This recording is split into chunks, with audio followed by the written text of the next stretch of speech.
വന്ദനം. ഞാൻ വേദിക എ.പി.ഒ. Mangalamkunnu സ്വദേശിനിയാണ്. AUP school Sreekrishnapuram സ്കൂളിൽ 4ാം ക്ലാസ് വിദ്യാർത്ഥിയാണ്. ഞാൻ അവതരിപ്പിക്കുന്ന കഥാപാത്രം സൂര്യവംശ രാജാവും അയോധ്യാധിപതിയും ദിലീപന്റെ പുത്രനുമായ ഭഗീരഥൻ. ആകാശത്തെ ഭൂമിയിലും പാതാളത്തിലും എത്തിച്ച തന്റെ പൂർവികരായ സകല പുത്രന്മാർക്ക് മോക്ഷം ലഭിക്കാൻ നിരവധി ത്യാഗങ്ങൾ അനുഭവിച്ച സൂര്യവംശ രാജാവായിരുന്നു അദ്ദേഹം. ഭഗീരഥൻ സമുദ്രതീരത്ത് പോയി ഗംഗാദേവിയെ തപസ്സു ചെയ്തു.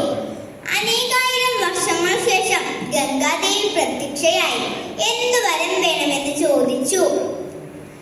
പാതാളത്തിൽ ഭസ്മാവശിഷ്ടരായി കിടക്കുന്ന സകല പുത്രന്മാരുടെ മേൽ ഗംഗാജലം വർഷിച്ച ഉദ്യോഗക്രിയ നടത്തണമെന്ന ഭഗീരഥൻ അപേക്ഷിച്ചു.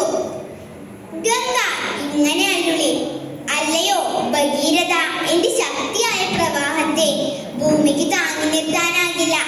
അതിനാൽ നീ ആദ്യം ശിവനെ പ്രസാദിപ്പിക്കുക. ശിവൻ സമ്മതിക്കുന്ന പക്ഷം ഞാൻ അദ്ദേഹത്തിന്റെ ജടയിലേക്ക് പ്രവഹിക്കാം. ഇത് കേട്ടിട്ട കൈലാസത്തിലിരുന്ന ശിവനെ ഭഗീരഥൻ തപസ്സു ചെയ്തു. 1000 വർഷങ്ങൾക്ക് ശേഷം ശിവൻ പ്രത്യക്ഷനായി. ഭഗീരഥന്റെ അപേക്ഷ അനുസരിച്ച ഗംഗാ പ്രവാഹം തന്റെ ജടയിൽ വഹിക്കാമെന്ന് ശിവൻ സമ്മതിച്ചു. ഗംഗ ശിവന്റെ ജടയിലേക്ക് പ്രവഹിച്ചു. എത്ര പ്രവഹിച്ചിട്ടും ശിവൻ അചഞ്ചലനായി നിന്നു. ഇത് കണ്ട ഗംഗ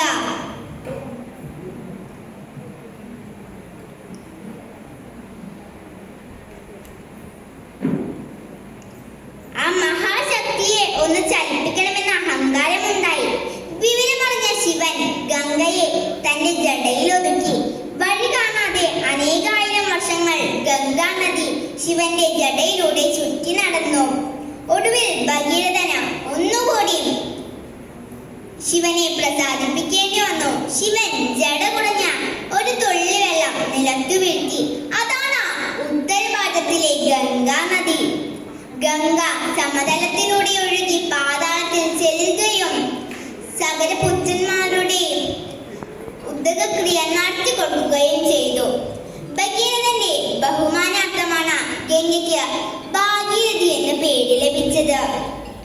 പരിശ്രമം ചെയ്യുകയെന്തിനേയും വശത്തിലാക്കാൻ കഴിവുള്ളവണ്ണം ദീർഘങ്ങളാം കൈകളെ നൽകിയത്തെ മനുഷ്യനെ പാഴയച്ച ദീശൻ. മലയാള കവിയായ KC കേശവപിള്ളയുടെ വരികൾ അന്വർത്ഥമാക്കുന്ന തരത്തിലാണ് ഭഗീരഥന്റെ കഠിന പ്രയത്നം. കഠിനമായി നമ്മൾ പരിശ്രമിച്ചാൽ എന്തും നമ്മളിലേക്ക് എത്തിച്ചേരും.